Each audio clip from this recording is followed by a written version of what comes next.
I wish there was more time in Spooky Penis Month. I wish there was many, many months of spooky penises. I'm sad. Every month is Spooky Penis Month for me. In my heart. Every time I look at myself in the shower.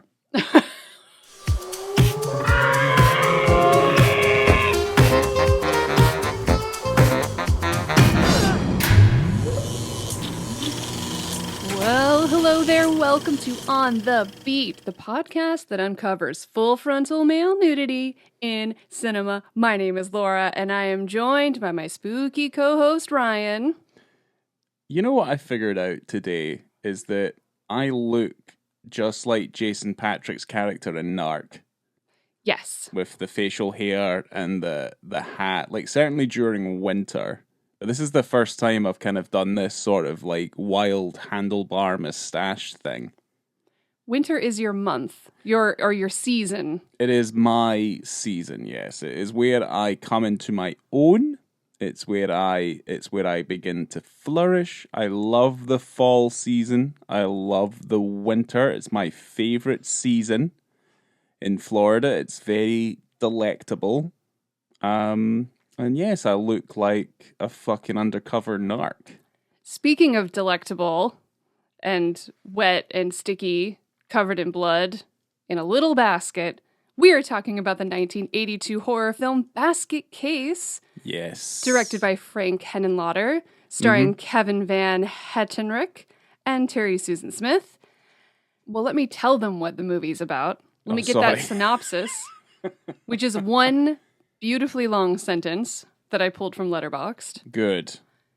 A young man carrying a big basket that contains his deformed Siamese twin brother seeks vengeance on the doctors who separated them against their will.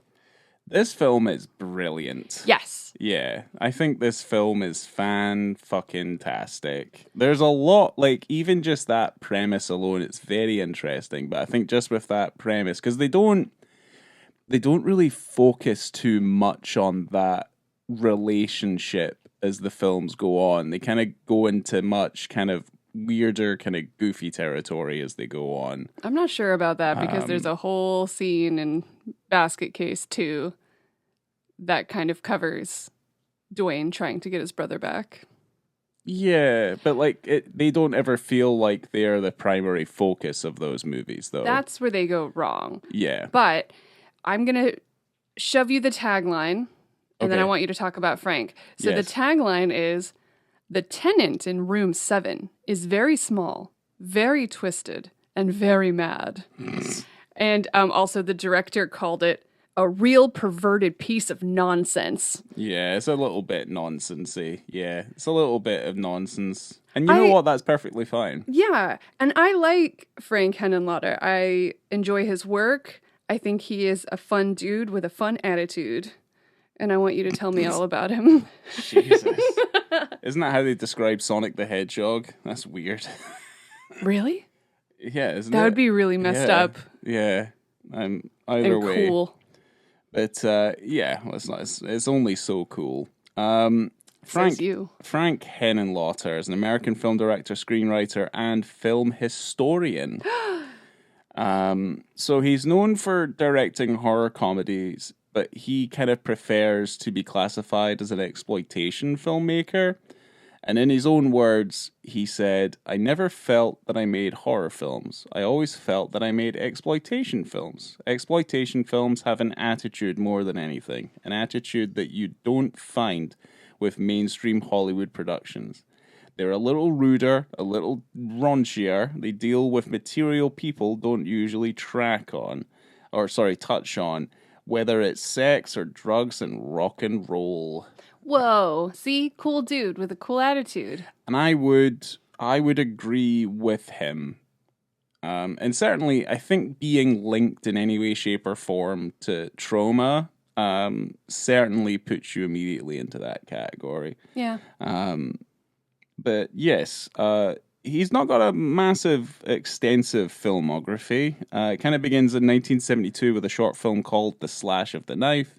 Then we get Basket Case in 1982, which is effectively his debut. After that, we have Brain Damage from 88, which is one of my favorites. I like that movie a lot. Basket Case 2 from 1990. Frankenhooker from also 1990, which is a very popular trauma movie. Basket Case 3, The Progeny from 91. Bad Boy Vology 2008, and Chasing Banksy in 2015. There's a handful of documentaries as well scattered in throughout that, but as you can tell, there's kind of quite huge scathing gaps between, his films, which I feel like it's just a sign of the changing times, I guess. Probably. Yeah. And he also speaks a lot about how hard it is to make a film. Yeah. And how it's a nightmare. Making films is kind of nightmarish. Like, you really have to gear yourself up to want to... Like, I feel like for me personally, I haven't made a film in a while, but you're just waiting for it to be, like, the right time, like, mentally. And you feel like you're doing something that's worthwhile. This film took ages as well, and they took big, long breaks in between. Not surprised. So it's kind of cool that they were able to get a decent amount of continuity throughout the film.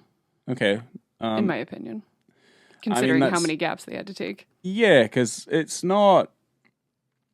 doesn't look like a complicated picture. There's not a lot of... You see, like, with films like this, like, low-budget horror things, like, you would expect to see mistakes, like, issues with it. And there isn't really any issues with this film.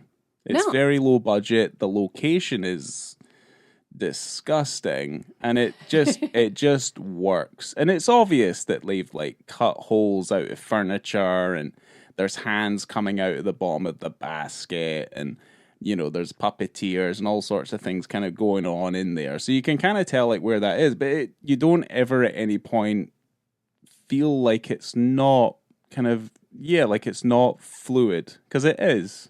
It's a down and dirty, like little video nasty, which is what I'd probably put Basket Case as. But yeah, no, it's a pretty, I mean, I don't want to say polished because that kind of diminishes the film somewhat. But yeah, no, like there's no part of it where I'm not like in it. Like I'm enjoying it the entire time. Yeah, and it's short, so it's easy. Yeah, and for a film of its type, I mean, the acting is passable. The script is fine, but you kind of half expect that from a debut like this. For sure. The idea for the film actually started with the name. So Henenlotter was trying to think of a Psycho-style kind of name. Okay. That hadn't been used yet. And so he was like, oh, Basket Case, like Psycho, crazy. Basket Case came up. Yep. And he goes, but what am I going to do? Am I going to put a little monster in a basket? And he was thinking a malignant Jack-in-the-Box. Wow. But what he couldn't figure out is like, why would a creature be living in a basket? And why would someone be carrying that basket around? And he was walking around Times Square. He ended up going to get a Nathan's hot dog at this big 2-story Nathan's hot dog restaurant that isn't there anymore. And it just popped into his head. He goes, brother, they're brothers. And then he just started writing dialogue on a napkin at the Nathan's hot dog restaurant. And a lot of that dialogue stayed in the film from the little napkin. All right. Yeah. Okay. It's a genius idea. I think it's a great idea. I mean, it's kind of, trying to think of like any sort of comparison. I mean, there's obviously recent comparisons, Malignant being one, which is, a slightly more extreme modern horror version of the same sort of idea. With a split scarier. personality. A little, I would say, not fun. It's definitely not well, it depends on how you see Malignant, though. I think Malignant is kind of goofy as well. Like, I think it definitely has some real goof to it. It's like you want to compare it to Brain Damage, but that makes sense because he also wrote and directed that film. Yeah, I guess so. Because you got a little guy, and, a little parasite that's like, feeding off of you. But at least, like, with Basket Case, like, there's an inherent sadness to it. Where it is kind of, as much as it's kind of twisted and it's fucked up, it is literally about two brothers who can't stand to be without each other. Family. Because, during this spooky penis season, we've really honed in on the importance of family. We have really almost accidentally just had this as the month of family. 2 films set in the 1980s, all about family. Pretty much. It's the decade of family. That's all it is. It's the decade of family. And you'd already mentioned that this is Frank Henenlotter's first feature. Yes. And he constantly says in every interview and everything that you can look up that says he has no idea what he was doing. No clue. And the crew was basically just the people who showed up. Okay.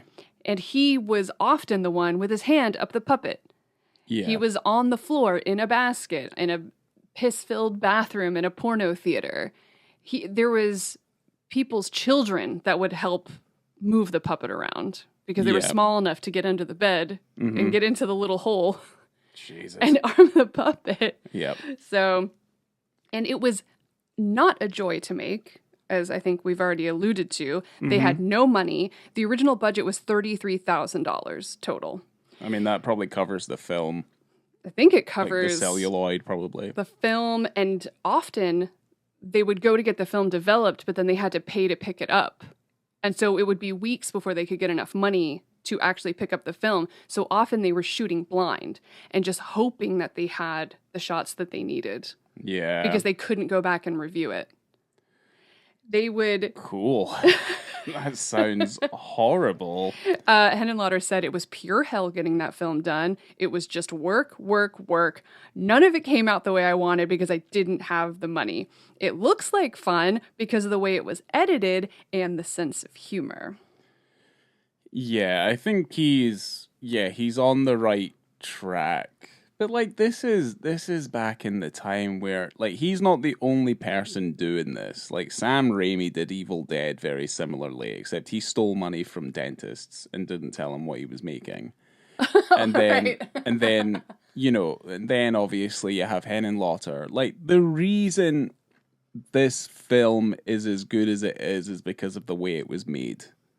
If it was made and it was more polished and it had a little bit more of a sheen to it, I just don't know if it has the same sort of quality to it. I love when you can get some pals together. You get everything that you can just from your surroundings. You're shooting in the basement of where you work. You're running down the street naked and you don't have permits for anything. You shoot at the Statue of Liberty. And he goes, "Oh, there's cameras everywhere already.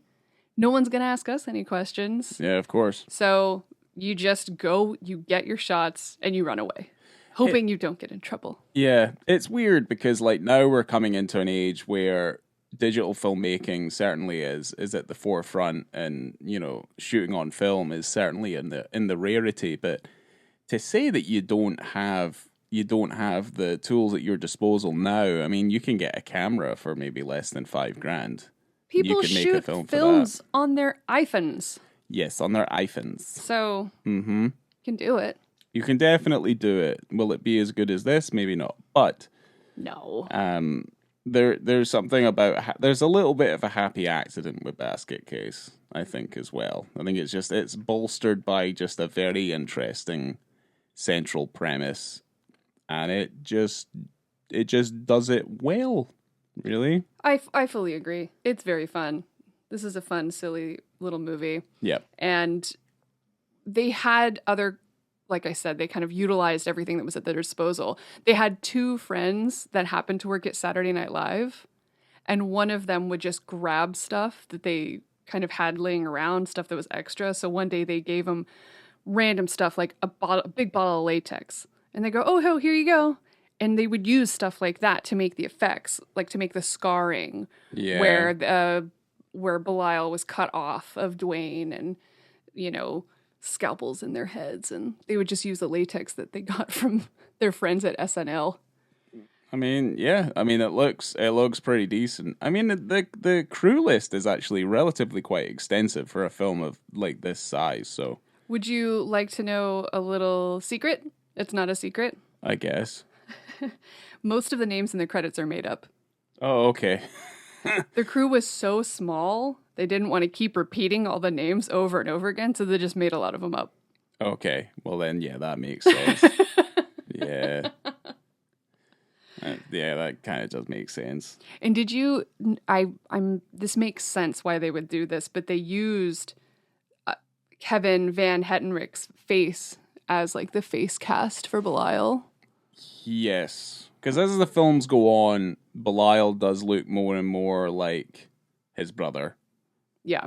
Like the effects do get better and they do start to look like his brother. I don't know if it's for the benefit of the films. I think if you kept Belial looking how he did in the original film throughout the sequels, it would look weird. But I don't know. I just feel like when the films get later on, I don't love it as much. Yeah, I guess because he's not central to those stories for the most part. Like he's in them, but he's not really central to the stories. Yeah, it's not a Duane and Belial story. It's like a freak show story. Yeah. I love Belial. I love when he screams. And I still couldn't figure out who does that. And it's probably Kevin Van Hettenrich because he's the one who he did I think he did the voice and stuff. So I think he was the one who did the screams. Okay. And I wish that I had that as my text tone on my phone. Yes. It's pretty wild. Like my favorite thing is like when you're watching the movie, and I watched it again recently, obviously, for this. And you're like, yeah, this is Basket Case. And you're like, oh, this is happening. And then immediately when he pops out for the first time and starts screaming, I'm like, yeah, this is why I like Basket Case. It's immediately when Belial jumps out and he's got that piercing scream that can only be from him and himself. So yeah, because you have a while in the film before he comes out of that basket. Not too long, but yeah, they do horror tropey stuff in it where, they disguise him and they they hide him, obviously to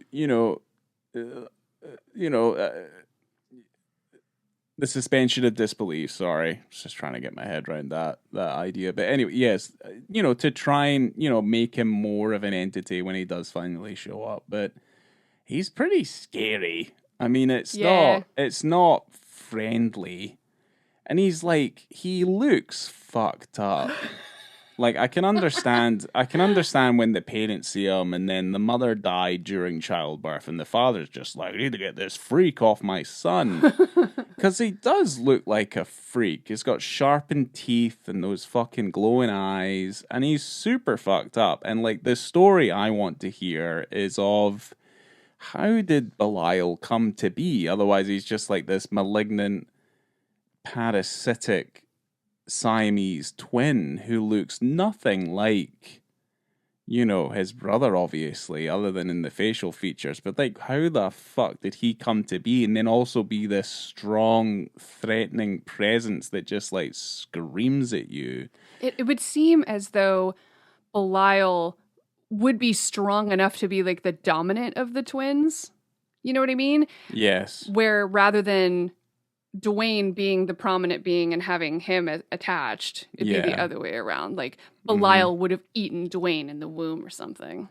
Potentially. Because there's a psychic link between them as well. Hell yeah. So like that's how Belial's actually able to communicate because he can't communicate.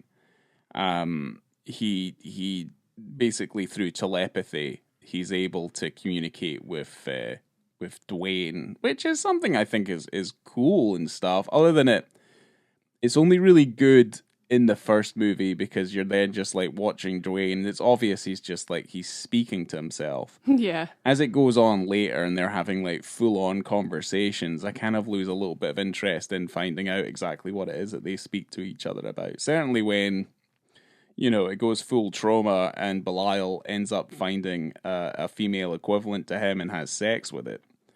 Which is something I never ever expected to see myself. But well, he rapes someone in this movie. Oh, yeah, he fucking does. Yeah. He rapes them to death. Yes. Yeah, it's pretty messed up. I forgot about that. Wholeheartedly recommend this film to everybody. I forgot about it, and then I was watching it, and I go, oh, he's on to, oh, no. And then there's blood everywhere. Yeah, it's not... And he takes, okay, yeah, I'm jumping ahead, but Duane takes a minute to get him unhooked. Yeah. Disgusting.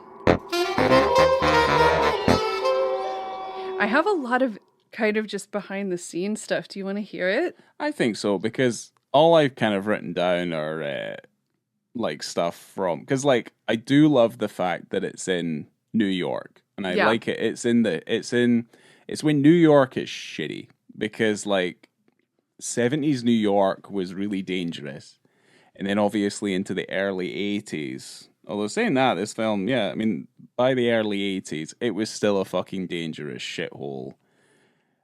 And especially where they were filming around, and where nightmare. These guys hung out and where these guys lived was around 42nd Street, which was a very dirty and dangerous area. Okay. Lots of porno theaters and like lots of cinemas that apparently they all hung out at the movies all the time. It's before, obviously, it got cleaned up when Giuliani came in. Right. So it still has, like, I guess a lot of that character still. Yeah. So it's not the opening part of the film, but when you see Duane walking down the street with the basket for the first time, so they're walking down kind of near 42nd Street. Apparently, when they were shooting it, they have everyone in kind of in a van with the camera shooting down the street. Okay. And a guy that was working in front of one of the porno theaters started screaming at them, jumped into the van where they were filming, and said if they didn't stop filming the porno theater, he was going to kill all of them. But they weren't filming the porno theater. Obviously, they were doing something else. Yeah, of course. So that's how that started. And oh boy. I don't know if... I just love hearing how they made the sets because of how little money they had. They had to just use their ingenuity and creativity to make a lot of the sets. Because they would film in other people's apartments and apartment buildings and stuff. But the front desk of the hotel, for example, was the freight elevator. So they stopped the freight elevator, repurposed it. The walls were made out of canvas. Okay. So, and a lot of the walls in what was meant to be the hotel were made out of canvas. Okay. So if you see people like slamming up against the wall, there were other people on the other side of the wall holding it up so that it wouldn't break. Okay, so it's like moving around and stuff when it probably shouldn't, right? If doors moved or if doors were closed too harshly, the walls would shake. You can see it a few times if you really look. Okay. Not that you're really concerned about that. Who cares? It's just funny. No. But what's the purpose of doing that though? Because like I'm assuming they're using actual real locations. So why are they doing that? A lot of the hotel, like the hotel hallway scenes, for example, were filmed in a friend's loft. So they had a big open loft and they made the hallway. Right. Out of the canvas sheets. The pipes that are going along the ceiling are cardboard tubes. Okay. And the ceiling of the hallway is sheets. Huh. Interesting. Yeah. Okay. Yeah, that's very interesting. Thank you very much. Huh. I do my best. I guess. Yeah. Because I guess like if you're able to just like make that location, then that's something you never need to worry about disappearing. They would reuse rooms that they'd created and just paint the walls different colors. Like a lot of the rooms are the same, quote unquote hotel rooms. Okay. Where they would paint it yellow. Got you. They'd paint it pink or they'd paint it a different color so they could just keep reusing the rooms. Okay. That they made. That's clever. Thank you. A lot of stuff was also shot at this porno theater that was on 42nd Street as well. Okay. So in that part where Duane's in the Sonny Chiba movie? Yes. In the theater, and he falls asleep, and that dude steals the basket. That film is called The Bodyguard. Nice. In case you weren't aware. I'd already kind of talked about this, but you get a shot out of the basket, and it was always the director on the floor in the basket with the camera. So he's on the floor in a piss-covered porno theater bathroom. And he's just shooting out of this basket. He goes, it was horrible. It was horrible. He goes, why did I do this to myself? Yeah. Because he shot the film as well. Like, he did the puppetry. He did the animations. He's a lot like you in that respect. Like, he kind of did everything, you know?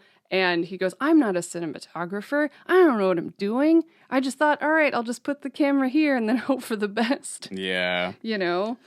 There were times where he would be in the basket or like in, you know, that dresser. Yeah. That's in the hotel room and the basket's on top of it and, you know, the puppet comes out. Yeah, it's just hauled out and he's inside it. Yeah, the dresser. The dresser. Yeah. And he would have a mirror kind of on the other wall so he could see how the shot looks. Yeah. Boy, yeah. He's doing his best. It does sound slightly nightmarish. But then when you have no money, I mean, that's just kind of the way it's meant to... Needs must. Meant to go. I don't know, if you... And this is me speaking from personal experience. If you spend a lot of time doing these things on your own, you get very good at them.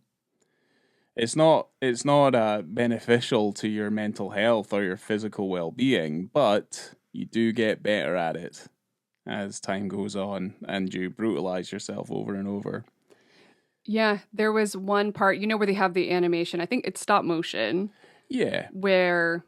you know what, that reminded me a lot of like Haruko the Goblin or like Tetsuo, like Shinya Tsukamoto stuff. Like that, like that's what that reminded me of, because that's exactly what he did all that stop motion stuff himself. So yeah. And it's only one shot in Basket Case. There's a couple. There's one where he ends up on the floor and he walks a little, he moves. And then there's one where I think he jumps up onto something, I think. Right. Or it's the other way around, I'm not too sure. I think it was the day that they were filming at the Statue of Liberty, and he was saying, Frank Henenlotter was saying to somebody, he's like, I feel like I hurt. Everything in my body hurts. Do people just get cancer? I feel like I have cancer. And they're like, you probably did 2,000 squats yesterday, because he was doing the stop motion of Belial in the basket. And he's just getting up and down. Up and down and up and down and up and down. And they're like, I don't think you have cancer. Yeah. You just did too many squats. Oh boy. Yeah. We've all been there.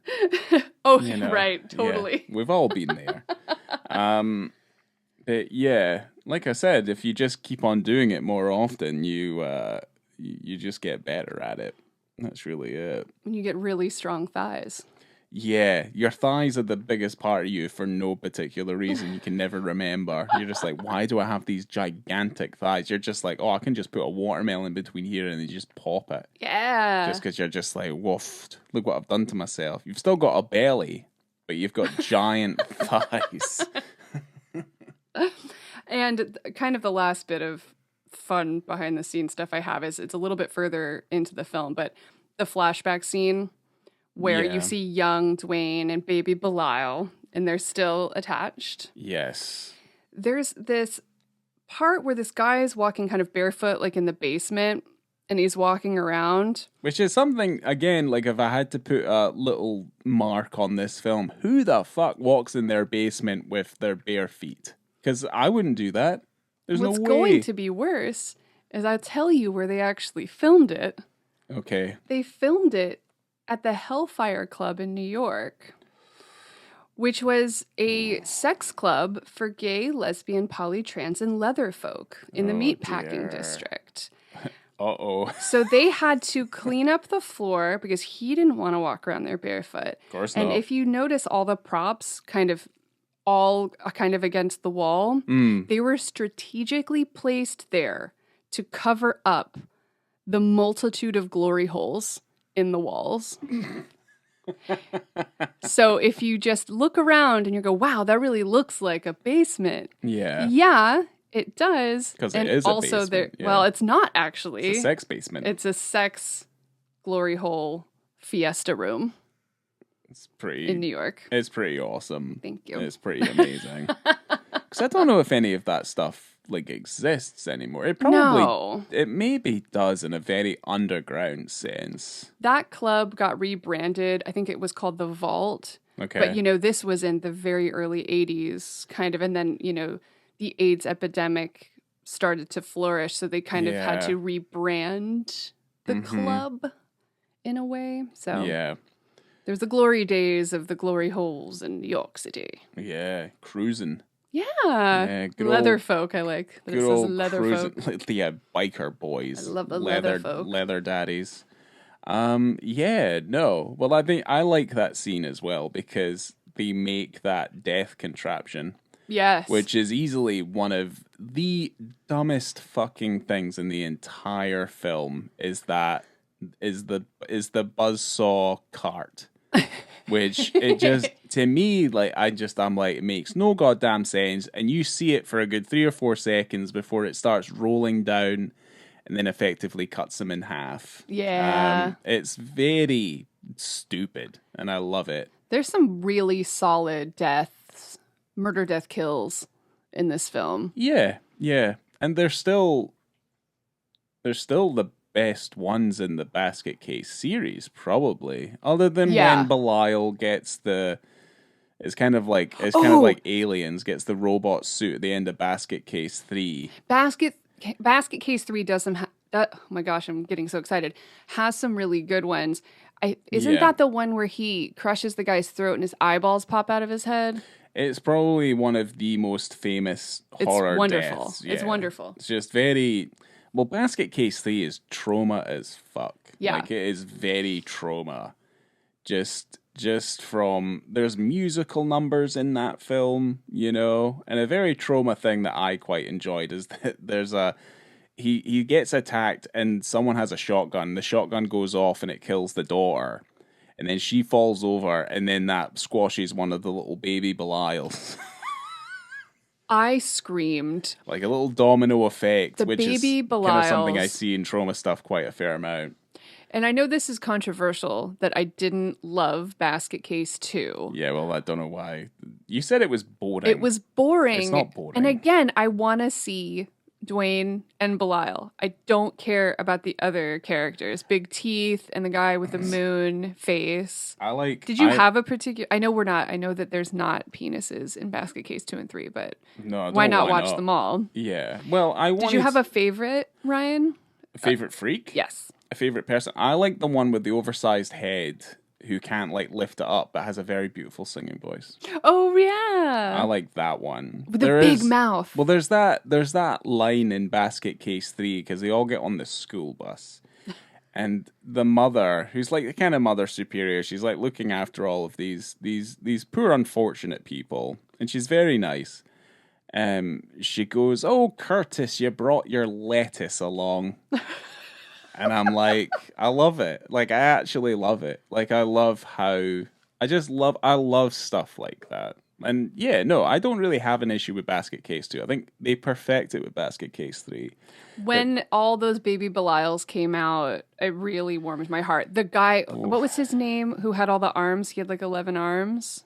Kevin? His name was like Kevin or something. They all have very normal names. You know? Yeah. I can't remember his name. I'm terrible. Kevin, or George. Something Curtis. Like that. Yeah. Something very, it's very standard. He's holding the video camera. Yeah. And he's doing rhymes as all the little baby Belials come out. Oh, yeah. I was obsessed. Oh, you mean the doctor? Oh, he was the son of the doctor. Yeah. Who had like...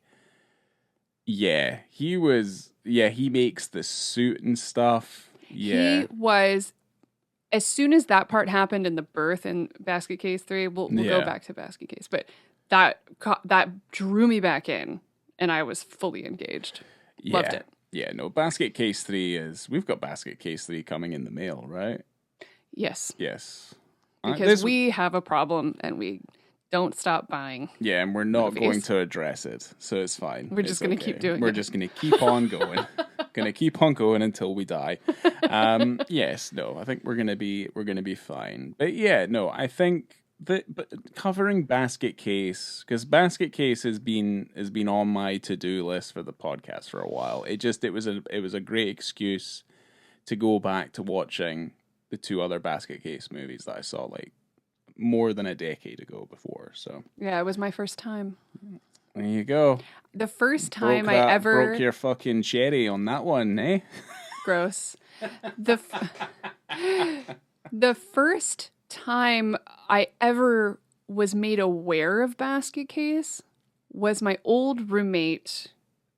I don't even know how many years ago, had a shirt, and it was this old shirt, like he'd had it forever, really faded, and it said basket case, a little Belial popping out. I'm like, what the hell is that? I'd never seen it. And this is coming from someone who's been obsessed with film since she was little. I worked in video stores for as long as I could possibly work in a video store. And I was like, what is that? I guess it wasn't very video store friendly for Hollywood video. It was a video nasty. But we never carried it at any of the video stores I worked at, so I never saw it. And I don't know when I saw it for the first time, but it was probably you. I probably watched it with you. It might be. I got it. I had friends at college when I first left high school and did film and stuff there. That's how I met that's how I watched like early Peter Jackson stuff, like Meet the Feebles and Bad Taste and Brain Dead and stuff like that. And then Basket Case was kind of just it. And then Trauma stuff kind of came into that as well. Because it was all this kind of natural progression. It would have been right up my alley too, because I loved all that early Peter Jackson stuff. It's all very wet. I used to go to HMV and FOP and stuff all the time, and you'd see films all over the place. And there was I Spit on Your Grave, a lot of obscure Takeshi Miike stuff that I can't find anymore. Like Metal Yakuza, I remember seeing that on a shelf, and some of his other really, really early kind of like bully films that he made that were kind of like Alan Clark-esque. And then, a bunch of Italian like zombie movies. That's cool. That were also kind of there. So it's like a lot of stuff that has very vivid images in my mind of what they were. And yeah, I just kind of found myself drawn to them a little bit. But yeah, that was just purely by the company that I kept, and we were all weird little loners, so that was just kind of the way it went, is that we kind of just watched movies instead of actually going out and maybe meeting people. So yeah, it's really fun. I don't know, it's such a treat, this one, a big treat. And speaking of treats, oh God, trick or treats, trick or treats. Yeah, we did this last time as well. Did I? Oh, God, I'm redundant. Yeah, we need to get some order around here. Some order. Yeah. Why won't they just leave me alone? Would you like to talk about the penis scene? Yes. Hooray. Mm-hmm. This penis scene happens at it's really, really close to the end of the film. About an hour 18, depending on how you watch, an hour 18 or an hour 22 minutes. It's like the last 15 minutes. Yeah. Probably even less than that. Is this before or after the rape of Sharon by his brother? Oh, this is just before. Just before. Because they are about to get intimate, right? Well, she's, for whatever reason, she's not seeing any of the warning signs from Duane. Yeah, there's plenty. And there's plenty, and she's just like, take me, Duane. Take me in my wig. And it's like, okay. And then, obviously, Duane has another one of his wobblies, where it's him and, obviously, Belial's, like, enraged. And that's when he has a little bit of a wobbly. But the thing is that you think it's just a dream sequence. So yeah, Duane's in bed, and we've already highlighted like Belial has gone for a little wander. Let's put it that way. Well, because he's out doing murders, he's out doing the duties, right? He's getting rid of all the doctors that separated them. Yeah, so and other people involved. Yeah, like that's not important. Very sad to this. Yeah, I mean that's kind of just the driving thing for the plot, anyways. That they're killing it, and then you kind of start to find out that some of these doctors were vets, who performed the surgery, which I think is quite funny. But we've already established that Belial's gone for a little wander. He's been a bit pissed off. Obviously, there was the hotel owner who's like angry Bob Hoskin, who's just kind of going in there and just screaming, just like, what the fuck going on? But, there's been some murders. There's been some things that have happened in, like, the hotel. People have seen things, all this sort of stuff. But certainly heard things. They've certainly heard things. But yeah, Duane is lying down. He's having a little sleep. And he's dreaming. And he's completely naked in this dream. And he's just running around the dark New York streets. Yes. It was odd. It is odd. It's odd, but as it goes on, it starts to make sense. So in terms of like our visibility, we're seeing him in wide shots and he's coming towards camera. So you're seeing a lot of, I mean, I don't know, what would you like to say? Bush? Yeah. Yeah, it's very bushy. And he's 80s bush. 80s bush. And he's coming towards camera. And there's a few shots of him because it cuts back and forth and you think he's just dreaming. And then he's looking up at a window and the light is on. And then the next thing you know is that you're looking at his lady friend who's lying in bed, and she's naked, and they pull back the sheets and there's some booby touching, and it's obviously real hands that are touching her. What, Belial hands? Well, right? In the dream, it's real hands. Oh, okay. So it's this continuation. So basically, what we come to realize is that no, it's not Duane that's in the room having a dream. It's actually Belial is actively in that room and fucking rapey murders her. Yeah. Pretty much. He must be so strong. But the thing is that like Duane's asleep and he is envisioning the journey he is envisioning in the dream, I say in inverted commas, is just Belial on his little wander, which I thought was actually very clever. Their psychic connection. Yes. So it wasn't a dream per se, it was just this manifestation of the psychic connection that they share that was prepared. Like, it was the physical journey of Belial ending up at her apartment.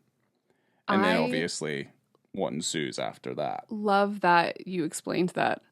I actually didn't. I just was watching it. I wasn't thinking about it. I just thought, this is weird. Okay. No, I thought that makes total sense. Yeah, I thought that was relatively quite obvious. Just based on kind of how they've kind of taken it, which I thought it was quite clever. Yeah. Because otherwise that's like that what is the stop frame animation of him going around those New York streets would be tough. That's probably a budget restraint. That's why they've done it this way. You are absolutely correct. Clever. Because that was the original ending of the film. Okay. Belial like leaving New York and walking around New York. But they didn't know how. They didn't have the animation skills or the technical know-how to do, or the budget to make that happen, because it would have been too much. Yeah, it would have been crazy. Yeah, it would have been absolutely crazy. So the director's idea, obviously, was what ensued, and he called up Kevin, and he tells him the idea, like, okay, what about this? We get you naked, you're running down the street, and Kevin's like, yeah, great.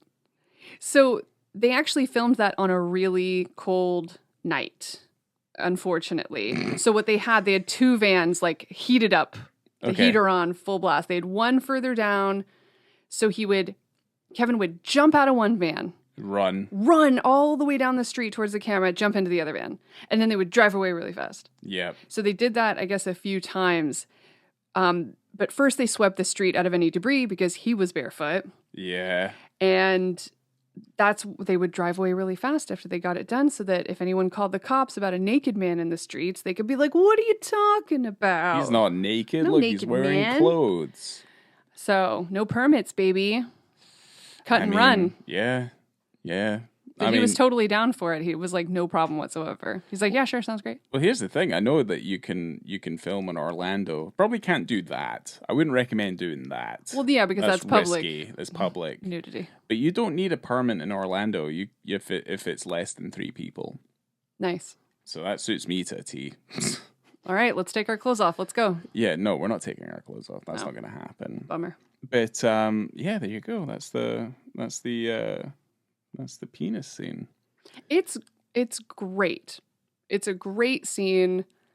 And I'm glad you explained it to me a little bit better. I just sometimes don't think about things when I'm watching them. I'm just having a nice time. I guess not. I mean, that was kind of, yeah, I don't know. And I would expect, that was my expectation. That's what I thought. That was my interpretation. I would expect some weird stuff to happen considering how they filmed it, but no, it makes total sense. It's great. Cool. Well, I'm glad I was here to give you that explanation. Yeah. Do you have anything extra that you wanted to talk about? I mean, I could talk about the film forever. We could talk about how, at the end they're hanging off of the Hotel Broslin sign and they had to make a rig to hold Kevin up on the sign. They actually made that sign and hung it up outside the building. Well, I figured that because there's a neon lights company that they thank at the end of the film. Yeah, so I was like, they've obviously made that sign to do everything that they're going to do. Yeah, I think that's good. Yeah, I mean, the only thing that ending is missing is to actually show the drop. Is my thing. And I think you've already got all those extras there. They're all there and stuff like that. Why not just get like a dummy or something, put a wig on it, put the clothes on it, fill it with all sorts of blood and like tripe and all sorts of things so that when it can't do too much because they don't die. Can't do too much blood and guts. I mean, there could be a little bit of splash.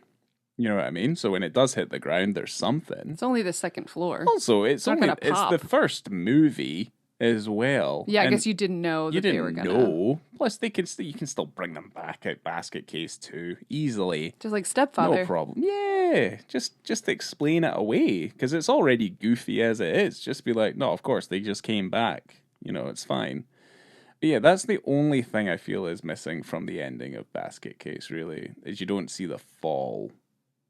But, I mean, I can live with that, I guess. Yeah.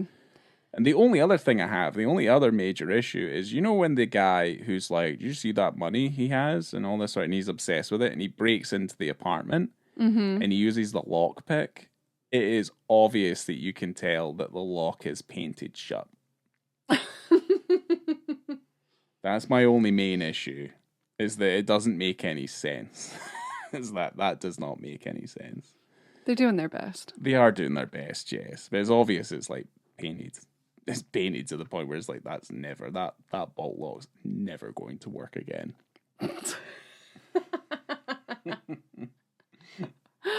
Oh boy. Well, did you know that you do know this, I don't know why I'm asking you if you know. Does the audience know that in 2017 Basket Case became part of the permanent film collection at the Museum of Modern Art? I mean, it says it at the beginning of the movie now. It sure does. So, good for him. Good for them. I mean, I think a lot of it maybe comes down to the fact that, like, Henenlotter's very big on film preservation.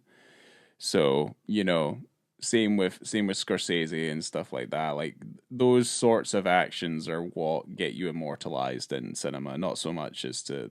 not to say he didn't make good films. He has made good films, but I think, as much as you are a filmmaker, you should be a preservationist, basically. So, and the release that it's not on 4K, is it? It's on Blu-ray.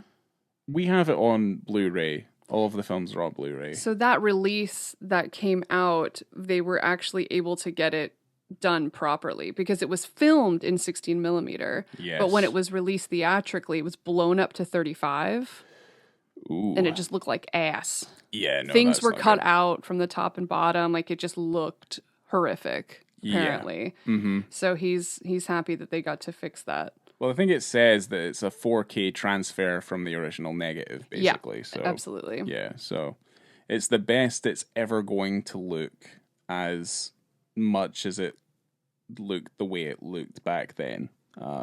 So it's the best version of that film that you can come to see. Oh. But we do tend to, we have a massive TV now, like a huge 75-inch, like 4K TV that's insane. And we do watch some of the grittiest, nastiest looking things on it. And you can see every little minute grain. Because I watched Narc on it today, and I don't think that's shot on 35. I think that's shot mostly on 16.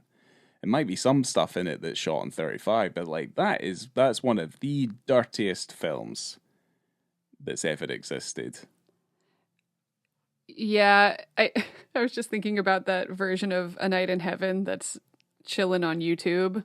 Oof. And it's like 20p. Yeah. Like, it's really bad. You watch it on that big TV. Yeah. It's like you're better off watching it, because we have it on VHS. Yeah. We're better off watching that on a CRT. And 1000%. Yeah, I mean, that's a treat that we gave to ourselves, really, is hooking up that VCR to that CRT for ourselves. Oh my gosh, we had our some younger friends over, and I showed them the CRT and VCR, and they couldn't like comprehend that there was a VCR. They go, "You have a VCR player?" Like they hadn't seen one. I'm like, "You had to have seen a VCR in your life." One of them had to have seen one. I can understand the other one not seeing it, but at least the other one should have understood it. You have a VCR player? I'm like, I love that. I love it. I'm like, come over, let's watch some tapes. Yeah.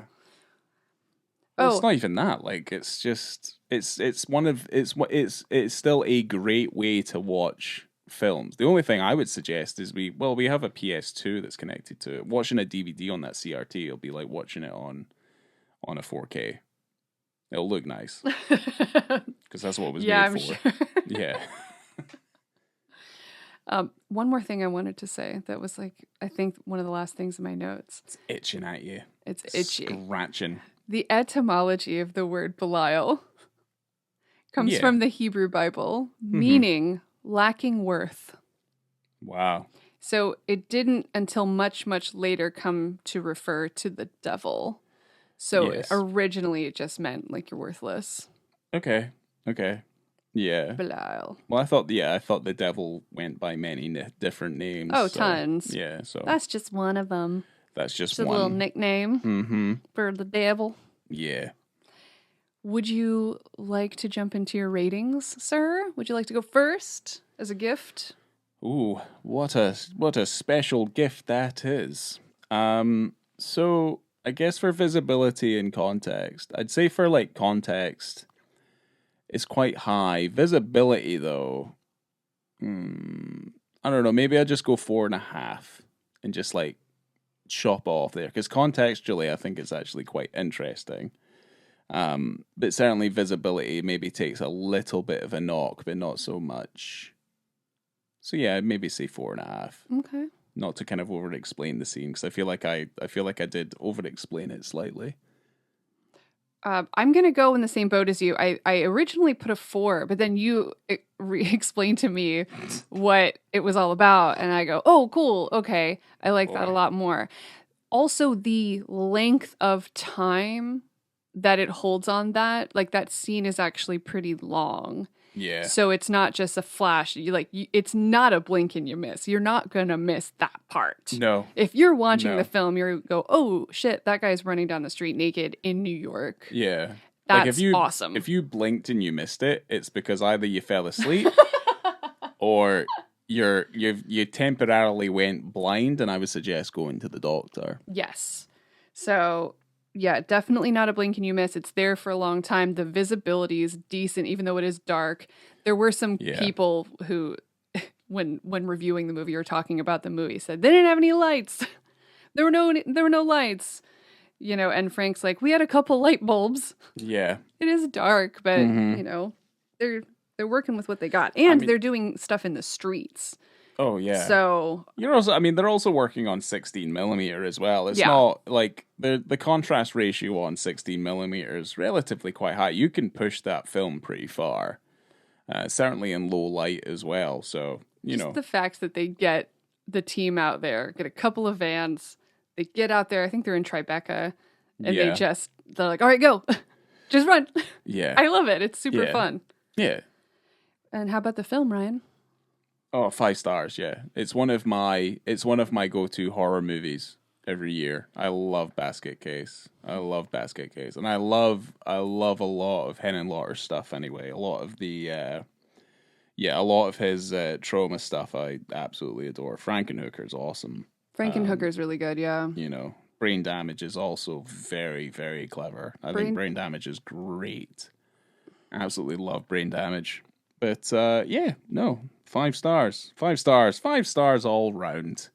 I gave it 4.5. I'll rethink it. I don't know why it's 4.5. There's no reason for it. It could be 5. I don't think there's anything wrong with the film. There's film. not. No. There's really not. I mean, it could be 5. Yeah.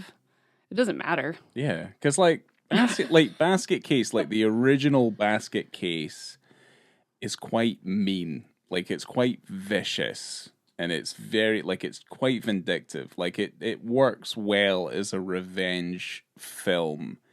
And yeah, it can be a little bit goofy when you look at it, but like genuinely at its heart, it's a little vindictive. It's like a little shit, little angry bastard. And I quite like that because obviously the next 2 films that come out, they're a little goofier, but at least they're they're in earnest. You know what I mean? Like, the characters are interesting, and it's exploring this world, you know, which I think is a lot more interesting, and they're more comedies than anything else. Yeah. But Basket Case just as an outlier, like it's as much as he probably doesn't like it being called a horror film, like it's a very effective low budget horror. All right, it can be 5. You can have my 5. Okay. I think when you take into account how they made it, how long it took, how arduous it was, even though they didn't have fun making it, you can tell that there's a love there. And I think that translates really well. And I think it's very fun and very gross. And I like it a lot. So they don't really make films like this anymore, you know? I mean, it was like when we went to see The Substance recently. Like, that's where you're like, ooh, because Screaming Mad George did the effects for the, I think the other 2 Basket Cases, if I'm not wrong. Okay. So, yeah, there's, you know, they don't really make stuff like that, but, like, there's little flourishes where you're just like, oh, I remember when they used to do cool shit like that. Well, that's what, I mean, I don't want no spoilers for The Substance, but, like, I think that you can tell based on how popular that movie is at the moment that there is a potential for stuff like that to weirder shit like that to keep coming out and being marketable. Yeah. And I think that's really interesting, and I look forward to seeing more weird shit like that because why not? Mm-hmm. Be weird, have fun, be gross. Yeah. You know? Yeah. Like Color Out of Space, you know, get weird. Yeah. Have fun. Mm-hmm. Cool. Oh, Spooky Penis Month, my favorite. Yeah, it's over for another year. But that's okay. Yeah. It's all right, because, yeah. We'll be back. There's plenty. There's plenty of films for us to cover. And now we're getting into the fall. We're getting into the season. Getting into Ryan's Jason Patrick season. Yeah, my narc time. You know? So, yeah. Well, thank y'all for being here for Spooky Penis Month. It's been a real treat because I got to talk about one of my favorite movies and one of Ryan's favorite movies. And, well, I love both of these movies, Stepfather and this one. Yeah, make sure to follow us on social media, on Letterboxd, Instagram, things like that. It's pouring rain outside, but that's okay. Oh, is that what that is? Yeah. Oh, I thought it was the fan. Nah. Oh, shit. Raining. I was like, yeah, that means the fan's broken because it's not stopped. I was like, Jesus Christ. All right, well, there you go. And, yeah, all right. We will talk to y'all soon. Coming to you from the Hotel Broslin. I've been Laura. I've been Angry Bob Hoskins. Cool. Or Jason Patrick, more specifically. I look nothing like Bob Hoskins, but I definitely look like a narc. And I'll be working on my Belial scream for the rest of the month. And yeah, can't do it. I think you have to do like a. There you go. See, that worked. Did I do it? It's like an inside. Yeah, that kind of worked. Cool. Nice. All right. Nice. Aw. That was fucking terrifying. I accomplished something today. Like, if I heard that while we were asleep and you're just like, oh, no, I'm all right. Too bad you live with me. We'll see you guys next. Too bad indeed. All right, turn it off.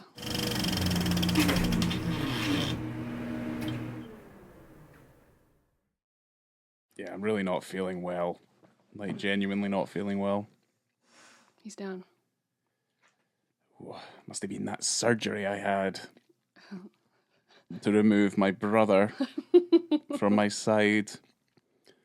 Okay, I'm going to go again. It's kind of very similar to my own brother. Very angry.